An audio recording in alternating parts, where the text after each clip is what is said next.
Bismillahirrahmanirrahim. Assalamualaikum warahmatullahi wabarakatuh. Kembali lagi kita berjumpa pada channel M Baitul Alamin. Pada pertemuan kali ini kita akan coba melakukan pemodelan hidrologi sederhana dari suatu daerah aliran sungai. Adapun daerah aliran sungai yang akan kita modelkan itu adalah daerah aliran sungai yang sudah kita delineasi pada video sebelumnya. Seperti ini ya. Di video sebelumnya itu membahas mengenai bagaimana cara kita untuk mendelineasi batas-batas das menggunakan perangkat lunak dari ArcGIS. Nah, ini adalah batas das yang sudah dihasilkan pada video sebelumnya ya. Kemudian juga berikut dengan jaringan sungainya. Jadi untuk pemodelan hidrologi kita akan menggunakan batas das yang berwarna merah ini ya. Nah, sebelumnya terlebih dahulu kita hitung dulu karakteristik dasnya ya.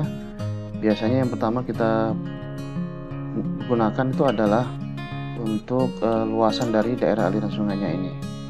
Nah, cara untuk menghitung ataupun menentukan dari luasan daerah aliran sungainya, di sini saya sudah membuka untuk file save file ya. Jadi batas daerah aliran sungai berupa poligon seperti ini. Kemudian di sini saya tambahkan saya buka dulu open attribute tabelnya ya.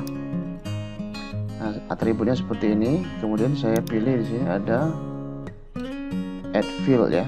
Saya ingin menambahkan satu kolom lagi yang berisikan untuk perhitungan luasannya. Saya klik itu, kemudian saya masukkan misalnya area untuk luasannya namanya. Kemudian tipenya saya ganti menjadi double.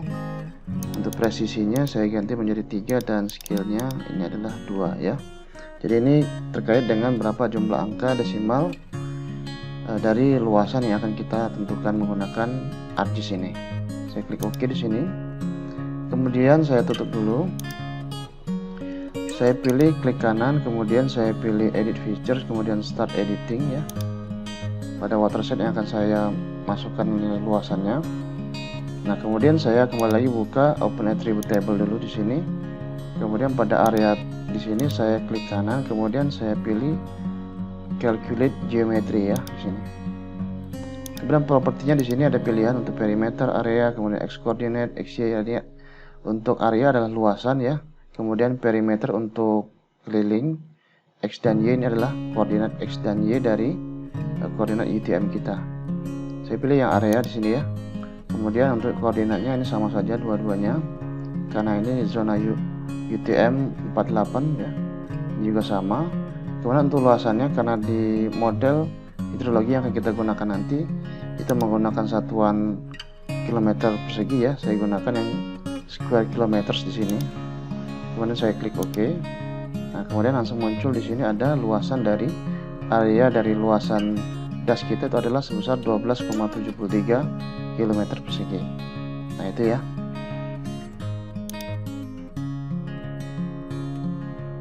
Baik, selanjutnya kita akan coba untuk melakukan pemodelan hidrologi dari das ini ya. Saya akan menggunakan perangkat lunak lain yang bernama HEC-HMS, yaitu adalah singkatan dari Hydrologic Engineering Center Hydrologic Modeling System, yaitu adalah perangkat lunak yang bisa kita gunakan untuk memodelkan hujan menjadi aliran atau input menjadi output ya dalam suatu daerah aliran sungai. Jadi program HEC-HMS ini kita gunakan untuk melakukan pemodelan hujan menjadi aliran ya. Nah, program ini dikembangkan oleh US Army ya, US Army Corps of Engineer. Jadi kalian kalau misalnya mau download ataupun mau mengunduh perangkat lunak HEC-HMS ini, kalian bisa buka di website resminya dari HEC-HMS ya. Ketik saja di Google ataupun menggunakan alamat ini ya.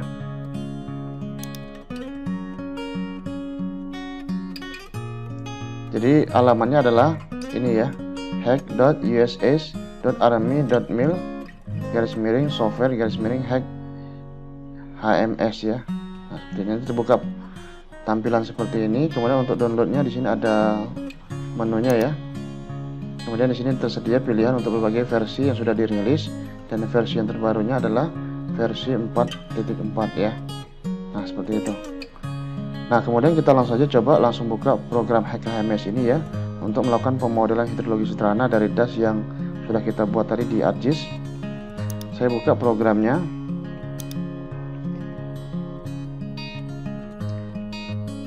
Nah, pertama kali tampilannya untuk program kita seperti ini ya. Tampilannya di sini ada menu mapnya di sini. Kemudian sini nanti jendela browsernya, di sini ada menu tempat notifikasi dari sistem ya, ataupun error ataupun warning log ya di sini. Sekali kalau misalnya ada peringatan error atau warning akan tertulis di sini, ataupun text log ya, seperti misalnya kalau program kita berhasil di running itu akan juga muncul di bagian di sini ya. Nah, kemudian di sini ada pilihan menu ya, menu barnya, menu utamanya di sini, the file, edit, view, komponen, GIS juga. Untuk versi 4.4 sudah mendukung untuk GIS ya. Nanti akan kita coba elaborasi lagi lebih lanjut program GIS ini pada tutorial ataupun video-video selanjutnya ya. Kemudian ada parameters, kemudian compute, results, tools, dan help. Sini juga ada user manual atau quick start guide ya.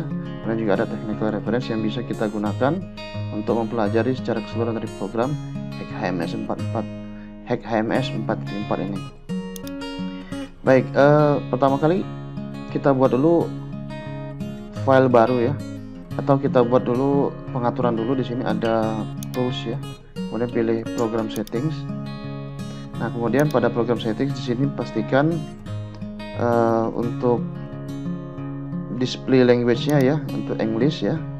Kemudian juga ini latitude and longitude untuk koordinat. Kalau dia GIS dia bisa kita gunakan degree, minimal degree, minute, second, atau decimal degree ya, ini opsional saja. Kemudian untuk pengaturan selanjutnya ada basin di sini ya, ini kalau dia ada. Nah, ini misalnya untuk keterangan dari basin map ya, di sini. Ini kita biarkan saja pada nilai default saja. Kemudian pada default di sini kita ganti unit sistemnya menggunakan metrik ya, karena di Indonesia kita menggunakan satuan SI, satuan metrik sistem ya. Kemudian elemen sortingnya kita hydrologic. Kemudian sub basin lossnya untuk kehilangan hujan ya, kita menggunakan metode dari SCS curve number. Walaupun di sini juga tersedia pilihan lain ya, ada metode green M, kemudian green NM ya, kemudian juga ada initial line constant. Misalnya kalau di Indonesia itu ada metode V-index, nah itu mirip dengan initial line constant ini. Kemudian juga ada model SMA, soil moisture accounting ya, tapi yang umum di sini saya gunakan itu adalah metode yang SCS curve number atau soil conservation service curve number. Kemudian pilihan lainnya untuk penetapan nilai default atau program settings ini saya lakukan untuk sub-basin transform.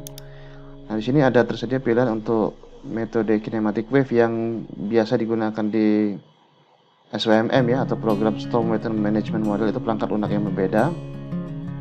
Kemudian ada juga metode SCS unit hydrograph, ada metode Schneider, ada juga misalnya di sini hidrograf satuan yang ditentukan oleh usernya. Nah, misalnya kita di Indonesia itu ada misalnya seperti hidrograf satuan gamma 1 ya, atau hidrograf satuan yang lainnya yang tidak tertera di sini. Nah, ini kita bisa masukkan menggunakan user specified unit hydrograph. Nah, untuk contoh sederhana pemodelan hidrologi ini saya akan gunakan coba yang SCS unit hydrograph ya. Kemudian sub basin base flow. Kalau memang di aliran sungai kita menggunakan ada aliran dasar atau base flow, maka di sini kita tentukan pilihannya apakah menggunakan boundary recession, kemudian constant monthly, kemudian ada linear reservoir, ada non-linear bossiness ya, ataupun dengan metode resesi atau recession ya. Nah, biasanya saya gunakan itu ada yang metode recession, tapi karena di sini saya tidak akan memodelkan aliran dasarnya, saya ingin coba melihat aliran limpasan permukaan saja atau runoff-nya saja, maka di sini saya buat menjadi non saja di sini.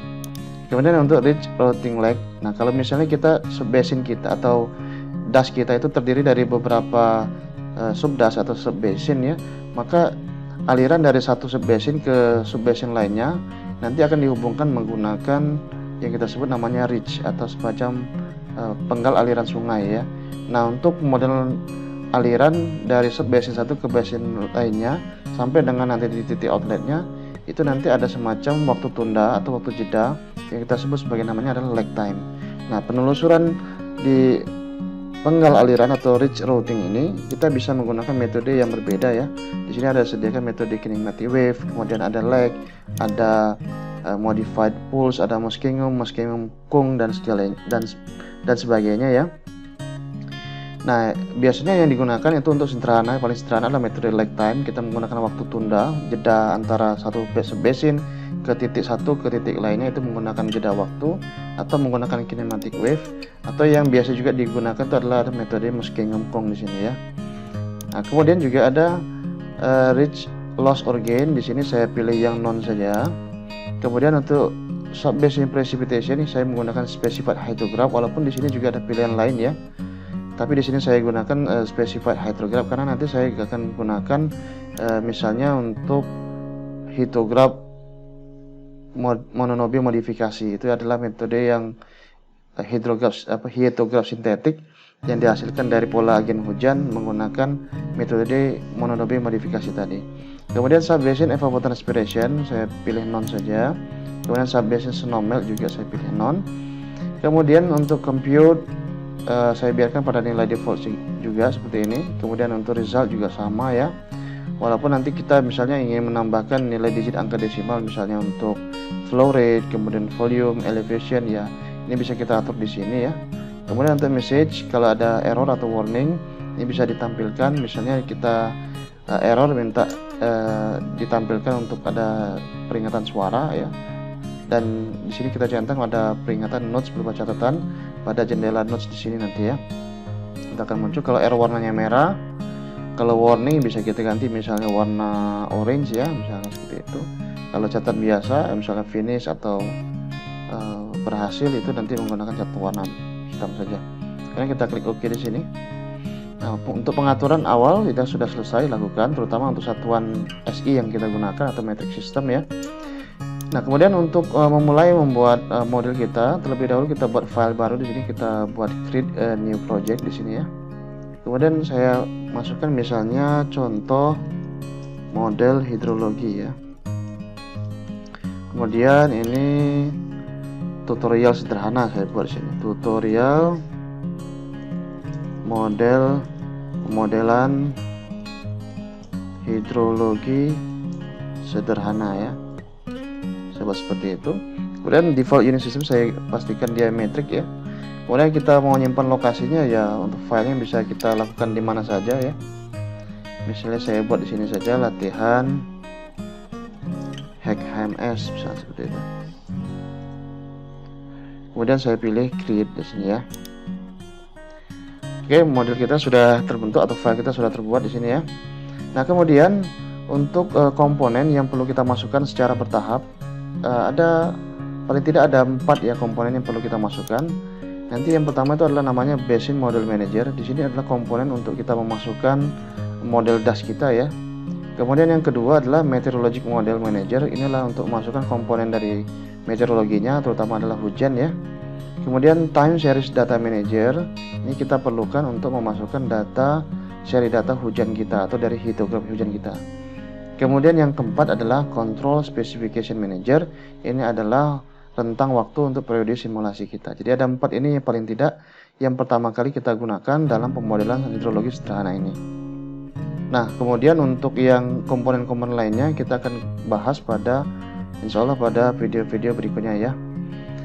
Nah, kemudian pertama kali saya buat dulu untuk komponennya. Di sini ada Basin Model Manager, saya klik ini ya. Kemudian saya pilih di sini ada New. Kemudian misalnya saya buat DAS misalnya DAS. Ya, nanti kalau misalnya kita punya ada nama DAS ya kita tentukan saja namanya DAS apa misalnya. Seperti itu ya. Kemudian juga di sini kita bisa masukkan deskripsinya atau juga tidak masalah ya. Ini optional saja. Saya pilih create di sini. Kemudian saya close di sini ya. Kemudian saya klik di sini DAS, maka akan muncul di sini ada basin modelnya. Bisa kita minimize, maximize seperti ini. Kemudian di sini langsung tertulis ada tulisan bahwa catatan kita membuka project baru dengan nama ini pada jam ini, kemudian selesai membuka project pada jam ini dan seterusnya. Jadi seluruh kegiatan kita nanti akan ditampilkan pada catatan di jendela note seperti ini ya.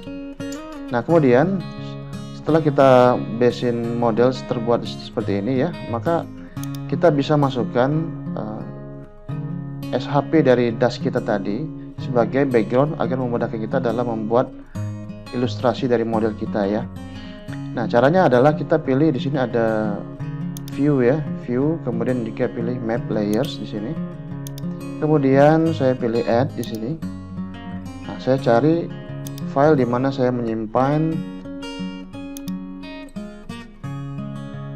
dari file batas dash saya itu ya. Kemarin saya simpan di sini kemarin kalau tidak salah. Nah, data SHP ya.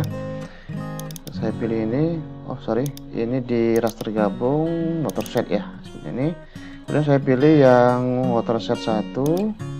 Kemudian saya pilih juga yang streamnet watershed 1 ya, seperti ini. Nah, di sini dia karena sudah berbasis GIS, dia ada peringatan ya. The basin model does not have a defined coordinate system. You may select a coordinate system before proceeding. If you skip, the coordinate system will be automatically set based on GIS source data you are about to use ya. Jadi kita ada pilihan opsional apakah memasukkan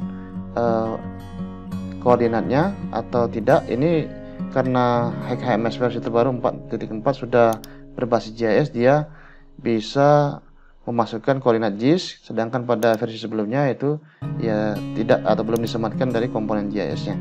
Nah, kita pilih karena ini sudah terproyeksikan dari sistem koordinat GTM, kita pilih saja select di sini. Kita pilih file kita tadi, pilih browse di sini ya. Saya cari untuk file tadi watershed tadi. Watershed 1 SHP ini ya. Select. Nah, maka di sini otomatis dia akan sudah mendefinisikan dengan sistem koordinat UTM zona 48S dari file SHP yang saya pilih tadi. Saya pilih set di sini.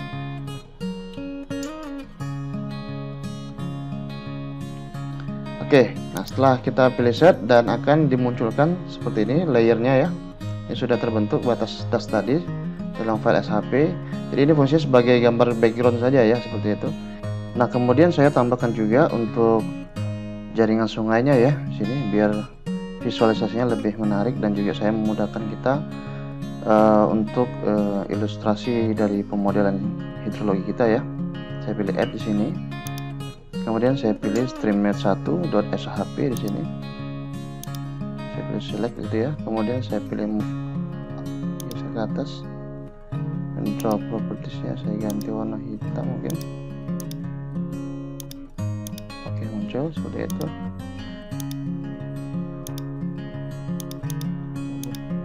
Oke, seperti ini aja ya. Atau seperti ini. Oke, nah seperti itu ya. Jadi sini ada batas dashnya, sudah terlihat seperti ini ya. Nah, sekarang untuk model sederhana mungkin saya cukup gunakan satu dash dulu, kemudian dengan satu titik outlet atau titik keluaran ya. Jadi untuk video kali ini yang penting kita mempelajari bagaimana prinsip dasar dari pemodelan hidrologi menggunakan HMS ini. Nah, kemudian untuk komponen dashnya ataupun elemen hidrologi dash, di sini ada pilihan elemen hidrologi yang lain ya. Untuk dash ini kita pilih ada sub basin creation tool ya. Kalau untuk yang ridge creation tool ini adalah untuk alur sungainya. Kemudian untuk reservoir itu untuk tampungan ataupun seperti kolam atau danau ya. Kemudian ini untuk junction sebagai titik pertemuan dari dua ridge atau lebih ya. Kemudian untuk diversion untuk bangunan diversi atau elemen diversi. Kemudian untuk source creation tool kalau ada input atau aliran masuk dari dash lain. Kemudian ada sink yang sebagai outletnya untuk titik akhir atau titik keluaran dari suatu subdash atau daerah aliran sungai. Nah, kita pilih ada subbasin di sini ya. Saya pilih subbasin, saya letakkan di mana saja. Karena ini satu subdash, saya pilih di sini saja tengah-tengah ya. Saya pilih subbasin 1 ya, biarkan namanya pada default seperti ini saja. Atau bisa kita ganti juga, ya tidak masalah ya. Saya pilih create di sini. Kemudian ini akan terbentuk seperti ini dan bisa kita pindah-pindah ya. Kalau misalnya kita pilih arrow tool di sini, kita bisa geser. seleksi sini ya. Ini hanya skematik saja seperti itu. Kemudian saya pilih untuk keluarannya di sini ada Sync Creation Tool ya. Saya pilih pada titik ujung outlet keluaran di sini. Namanya Sync 1, saya pilih Create di sana. Ya. Seperti itu. Kemudian untuk menghubungkan subbasin 1, nanti outletnya itu ada di Sync 1, maka saya pilih dulu subbasin 1, kemudian saya klik 2 kali untuk memunculkan jendela properties seperti ini ya. Kemudian saya pilih downstreamnya adalah Sync 1. Nah, kemudian saya masukkan juga untuk luasan dari das ini ya, itu menggunakan luasan yang sudah tadi kita hitung menggunakan ArcGIS ya. Luasannya 12,73 km persegi. Kemudian untuk yang latitude degrees, latitude minutes dan sebagainya ini tidak perlu kita masukkan terlebih untuk kali ini ya, karena ini berkaitan dengan GIS belum kita gunakan. Kemudian canopy methodnya non, kemudian surface method juga non, loss method saya gunakan metode curve number, kemudian transform method dari hujan menjadi hidrograf itu menggunakan hidrograf satuan SCS ya. Kemudian yang base flow methodnya saya gunakan yang non juga. Nah, kemudian untuk memasukkan nilai curve numbernya di sini ada tab untuk lossnya, saya pilih ini. Kemudian initial abstraksi ya, atau initial abstraction itu dalam metode curve number perlu dimasukkan. Ini bisa kita hitung menggunakan rumus ya, itu disimbolkan dengan IA kalau di rumus dari SCS curve number itu. Misalnya saya masukkan nilainya adalah 5 mm ya. Kemudian curve numbernya saya masukkan untuk wilayah ini misalnya adalah 70 misalnya curve number. Jadi metode curve number ini kita tentukan atau kita hitung berdasarkan jenis tanah ya, kemudian juga tutupan lahan. Kalau tadi jenis tanah disebut juga dalam metode curve number itu adalah hydrologic soil group ya, klasifikasi kelompok tanah, karena berkaitan dengan nilai permeabilitas dari tanahnya untuk meresapkan ke dalam tanah ya. Kemudian untuk tutupan lahan juga berpengaruh dalam perhitungan curve number ini. Jadi dia kalau misalnya lahan tertutup atau kedap terbangun ya, itu berbeda atau menghasilkan nilai curve number yang berbeda jika dibandingkan dengan lahan yang masih terbuka seperti itu. Jadi faktor yang mempengaruhi curve number itu ada dua. Yang pertama tadi kelompok tanah, yang kedua adalah tutupan atau tata guna lahannya. Kemudian percent impervious, misalnya saya masukkan untuk percent imperviousnya adalah 30% misalnya seperti itu ya. Nah, pada saat kita memasukkan angka baru, di sini warnanya warna biru ya otomatis ya. Artinya ini kita bisa, artinya kita barusan memasukkan angka baru yang ini belum tersimpan. Kalau untuk menyimpannya kita pilih apply di sini, maka dia akan berubah menjadi warna hitam, artinya sudah tersimpan. Begitu juga untuk yang tadi pada subbasin tadi. Kemudian saya beralih ke transform method ya. Nah, kemudian di sini ada pilihan untuk tipe grafiknya, graph type-nya ya. Ada macam-macam, tapi yang standarnya itu menggunakan yang ini PRF 484 atau yang Delmarva, tapi saya gunakan yang standar saja. Kemudian lag time-nya, waktu tundanya misalnya kita isikan itu adalah dari das ke sini misalnya maksudnya dari hujan menjadi aliran. Jadi ketika hujan itu kan tidak serta-merta pada saat hujan itu langsung terjadi aliran di das, tapi ada jeda waktu seperti itu. Nah, jeda waktu ini kita tentukan juga, ini juga dihitung berdasarkan rumus ya di metode SCS, itu ada namanya adalah TL atau lag time. Nah, kita misalnya isikan nilainya adalah 10 menit misalnya seperti itu. Kemudian saya pilih apply, kemudian pilih option di sini yang lain-lain. Di sini ada pilihan observe flow, observe stage, observe SWA, elevation discharge, revelation flow dan sebagainya. Ini observe flow kita gunakan atau observe stage ini kita gunakan kalau kita mempunyai data terukur dari das yang kita modelkan di sini. Misalnya kita lakukan pengukuran di lapangan, kita punya data terukur dari periode tertentu, maka kita bisa masukkan di data di sini, sehingga kita nanti bisa melakukan komparasi dari hasil simulasi terhadap hasil observasi ataupun pengukuran di lapangan. Karena di sini saya simulasi saja, saya pilih apply saja, atau yang lain tidak ada lagi yang saya ubah ya. Saya pilih close di sini. Nah, kita baru saja mengatur untuk subbasinnya. Sekarang untuk yang sync, kita bisa klik 2 kali juga di sini ya. Nah, sync ini ya tidak ada untuk pemasukan tertentu ya. karena dia pada dasarnya adalah tempat outlet atau tempat keluaran. Jadi ya di sini kita bisa masukkan deskripsi saja, kemudian atau pilih option untuk revision flow atau observe flow tadi juga bisa kita masukkan di sini. Tapi karena di sini ya tidak perlu saya masukkan, saya close saja. Nah, jadi ini sudah selesai untuk model sederhananya. Jadi sub basin ya, kemudian alirannya nanti dari seluruh das ini akan terkumpul, terkonsentrasi pada satu titik pada outletnya, yaitu adalah sink 1 seperti ini ya. Nah, kemudian untuk melakukan untuk membuat dari data hujannya sebagai inputnya, kita pilih komponen selanjutnya, yaitu adalah Meteorologic Model Manager. Kemudian saya pilih new di sini, kemudian saya misalnya masukkan hujan atau rainfall ya, rainfall.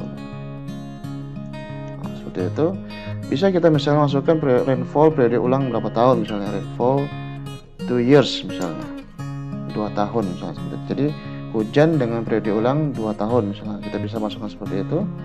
Saya pilih create ya. Jadi kalau misalnya kita punya beberapa skenario, misalnya hujan 5 tahun, 10 tahun, kita bisa pilih create new meteorologic model lagi di sini. Jadi kita bisa simulasikan dengan berbagai jenis input dari skenario hujan 2 tahun, 5 tahun, 10 tahun dan seterusnya ya. Saya pilih close di sini. Kemudian di sini ada pilihan meteorologic models, kemudian rainfall. Kemudian di sini saya masukkan dulu. Di sini saya pilih ada specified hydrograph. Nah, di sini karena specified hydrographnya itu belum kita buat, maka perlu kita buat dulu ya pada time series datanya. Maka kita perlu masukkan di sini komponen yang ketiga, yaitu time series data manager. Saya klik ini. Kemudian di sini kita pastikan dia precipitation gauge untuk hujan ya. Kemudian saya pilih new di sini. Kemudian saya masukkan hydrograph. Ya. 6 hours misalnya. Karena tadi hujan saya ini saya rencanakan untuk menggunakan metode monobiomodifikasi dan terdistribusi dengan pola selama 6 jam misalnya seperti itu ya. Saya pilih create di sini. Nah, kemudian saya masukkan time series data manager kita. Saya pilih lagi precipitation gauge, kemudian precipitation hours-nya. Nah, kemudian di sini pada saat kita klik itu ya, kemudian akan terbuka di sini jendelanya. Oke, kalau terlalu kecil kita bisa naikkan di sini ya. Kita geser. Kemudian data source-nya saya masukkan manual entry ya, jadi input manual ya. Kemudian units-nya incrementals milimeter, jadi satuannya dalam satuan milimeter hujannya. Kemudian time intervalnya misalnya saya masukkan per 1 jam ya. Nah, kemudian untuk memasukkan data hujannya, saya pilih di sini ada klik di sini ya pada time series-nya. Pada time window-nya saya masukkan misalnya pada tanggal 1 Januari 2020 misalnya. Mulai jam hujannya misalnya pada jam 6 ya, 6.00. Kemudian waktu berakhirnya juga pada hari yang sama, 1 Januari 2020 misalnya. Kemudian end time-nya waktunya adalah jam 12. Jadi 6 jam ya hujan kita waktunya. Warna biru saya save dulu, sini ada save. Ya, warna hitam berubah, artinya sudah tersimpan. Kemudian untuk memasukkan data hujan per jamnya, kita pilih table di sini. Nah, kemudian kita masukkan dari jamnya selama 6 jam itu berapa nilainya. Nah, misalnya di sini saya sudah siapkan distribusi hujan ya selama 6 jam tadi menggunakan metode monobiomodifikasi. Jadi misalnya di sini ada tampilan untuk data hujan per periode ulang ya. Ini curah hujan harian maksimum per periode ulangnya. Kemudian saya misalnya gunakan yang periode ulang 5 tahun ataupun 2 tahun misalnya di sini ya, nilainya ada 121,27. Maka di sini terdistribusi selama 6 jam. Pada jam pertama 66,74, jam kedua 17,35, jam 3 12,17, jam keempat 9,69, jam kelima 8,18 dan jam keenam 7,15. Jadi totalnya adalah 121,27 mm. Jadi hydrograph hujannya seperti ini ya. Ini saya bisa kopikan, kemudian saya paste ke sini ya. Saya pilih itu, kemudian saya paste di sini. Jadi otomatis masuk semua ya datanya ya. Nah, kemudian saya pilih simpan di sini. Nah, kemudian di sini saya bisa melihat grafiknya ya, histogram ataupun hydrograph hujannya seperti ini. Oke, kemudian selanjutnya kita masukkan dari kembali lagi kepada meteorologic models ya. Kita pilih specified hydrograph-nya. Kemudian kita pilih basins dulu di sini. Kita ke rainfall tadi, rainfall 2 tahun tadi. Kita pilih basins, kemudian pilih include subbasin dengan nama basin modelnya adalah DAS, kita pilih yes ya. Jadi kalau misalnya ada beberapa subdas, tentu kita harus tentukan pilihan apakah DAS tadi itu hubungannya ke satu hujan tertentu atau berbeda-beda seperti itu ya. Jadi kita masukkan di sini karena hanya ada satu DAS, kita pilih yes saja di sini. Kemudian pada options total override tidak kita lakukan. Kemudian kita kembali lagi kepada specified hydrograph di sini. Nah, pada subbasin 1 kita pilih gauge-nya itu adalah hydrograph 6 hours ya, ataupun hydrograph 6 jam yang sudah kita buat tadi. Kemudian kita pilih save lagi di sini ya, akan tersimpan dia. Nah, selanjutnya kita untuk model hujan dan juga model dasnya sudah selesai. Selanjutnya untuk mensimulasikan itu langkah terakhirnya adalah kita membuat komponen yang terakhir atau yang keempat ya. Itu adalah control specification manager. Nah, di sini kita buat, kita klik itu, kemudian kita pilih new di sini. Saya buat misalnya periode simulasi, simulation period seperti itu ya. Saya pilih create di sini. Kemudian saya masuk ke control specification di sini, kemudian pilih simulation period yang barusan kita buat. Kemudian start date-nya pastikan dia sama ya seperti waktu ataupun awal simulasi yang kita buat pada hydrograph tadi. Di sini adalah 1 Januari 2020 untuk waktu tanggalnya ya. Mulai tanggal mulainya ya, saya samakan 01 Jan 2020.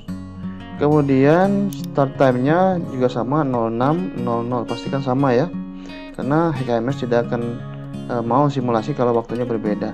Kemudian end date-nya, waktu berakhirnya juga 12 ya, samakan dengan data hujannya.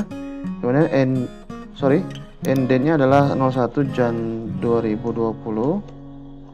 Kemudian end time-nya saya ganti dengan 12.00. Kemudian time intervalnya ganti dengan 1 jam ya, seperti itu. Atau ya bisa juga kita menggunakan waktu interval yang lebih pendek karena kita menginginkan simulasi hujan kita itu yang rentangnya lebih pendek walaupun data hujannya per 1 jam itu juga bisa ya. Tapi di sini untuk singkatnya saja saya gunakan yang per 1 jam saja. Saya pilih save di sini. Nah, ini sudah selesai. Sekarang untuk melakukan simulasi kita pilih di sini ada namanya compute ya. Pilih create compute dengan simulation run ataupun simulation run manager, atau juga pilih di sini ada pilihan langsung compute di sini ya. Nah, jadi kita bisa pilih semua. Nah, kita misalnya di sini saya gunakan yang compute di sini create compute simulation run. Kemudian dia muncul simulation run wizard seperti ini ya. Saya misalnya pilih simulation 1, saya pilih seperti itu. Kemudian saya pilih next, pilih DAS-nya karena hanya ada satu DAS, saya pilih namanya DAS saja. Kemudian hujannya juga karena satu, saya pilih yang rainfall 2 years ya. Kemudian simulation periodnya juga sama seperti ini. Saya pilih finish. Kemudian saya kembali ke tab compute di sini karena sudah terbuat tadi di sini ya simulation run-nya. Saya klik itu, di sini ada pilihan klik kanan untuk mulai perhitungan. Atau kita pilih di sini ada compute run. Ini dua-duanya bisa kita lakukan ya.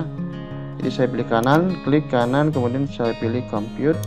Dia akan mulai proses perhitungan. Nah, kalau dia berhasil di sini akan tertulis 100%. Tulisannya finish simulation 1, artinya simulasi 1 itu selesai untuk dieksekusi atau di running ya. Kemudian di sini ada tulisan bahwa ada peringatan warning ya, initial abstraction ratio for subbasin is 0.0459. Kemudian warning lagi, simulation time interval is greater than 0,29 kali dari lag time-nya for subbasin ini. Kemudian time intervalnya dilakukan pengurangan atau reducing ya, waktu simulasinya secara otomatis di HKMS. Jadi ini hanya warning saja, tidak ada yang error ya. Jadi simulasi kita sudah berhasil dilaksanakan atau dieksekusi ya. Nah, selanjutnya kita buka hasil simulasi kita. Caranya adalah kita pilih results di sini atau pilih result juga di sini, sama ya. Saya pilih result di sini. Kemudian di sini kita bisa klik ya untuk memunculkan hasil simulasi satu, kemudian klik lagi di sini. Di sini ada pilihan global summary. Nah, kita lihat dulu di sini global summary. Dari hasil subbasin 1 dihasilkan drainage areanya dengan 12,73 ya untuk luasan dari subbasin kita tadi. Kemudian debit puncaknya itu adalah 93,7 meter kubik per detik pada jam ke-7 ya. Kemudian volumenya ataupun tinggi limpasan permukaan itu adalah volume limpasan permukaan, maksudnya adalah tinggi limpasan permukaan dari das kita ini, di mana nilainya adalah kumulatif dari hidrograf limpasannya tadi itu ya. Nah, kemudian untuk sink 1 juga sama, dia menghasilkan dari drainage area sebesar 12,73 karena hanya ada satu subbasin ya. Kemudian peak discharge-nya juga sama nilainya, tapi kalau dia ada beberapa subbasin maka dia drainage area ini merupakan kumulatif dan peak discharge juga merupakan kumulatif dari beberapa subbasin ya. Kemudian di sini ada time of peak-nya dan volumenya juga seperti ini nilainya ya. Kemudian kita pilih di sini subbasin 1 untuk memunculkan hasil simulasi dari subbasin 1. Ada pilihan untuk grafik, kemudian summary dan time series-nya. Dan juga ada beberapa pilihan lain yang secara rinci di sini bisa kita akses. Kita pertama pilih dulu yang grafik ya. Di sini, nah di sini muncul grafik hubungan antara hidrograf limpasan terhadap dari hujannya ya. Nah, misalnya kita lihat di sini hujannya terjadi pada jam 6 ya, kemudian puncaknya pada jam 7, kemudian turun sampai jam 12. Kemudian di sini adalah maksudnya ini adalah debit ya, debit limpasan yang dihasilkan dari hujan ini. Inilah hiatograf hujan yang kemudian yang warna biru adalah hiatograf hujannya, yang warna merah itu adalah nilai dari loss-nya atau kehilangannya ya akibat infiltrasi. Nah, ini kalau kita lihat untuk debit puncaknya ini ya, kalau kita sort, nah di sini sini udah muncul ya 93,37 ya, 93,49 ya, kira-kira seperti itu, 93,57 ya. Nanti untuk persisnya kita lihat di summary table ya. Kemudian ini kalau misalnya kita mau copy kemudian paste ke file laporan misalnya untuk Microsoft Word juga bisa ya. Kemudian untuk summary table-nya kita lihat di sini ya, summary seperti global summary tadi ya, tapi untuk yang subbasin 1. Kemudian time series-nya kita lihat di sini total flow-nya. Nah, yang paling tinggi adalah 93,7 meter kubik per detik pada jam ke-7 di sini ya. Kemudian untuk yang sink sama juga, grafiknya mirip dengan grafik dari subbasin 1 karena memang hanya ada subbasin 1 tadi yang dimodelkan ya, yang mengalir ke sink 1. Kemudian summary table juga sama, time series juga sama. Nilai debit puncaknya 93,7 seperti itu. Ya. Oke.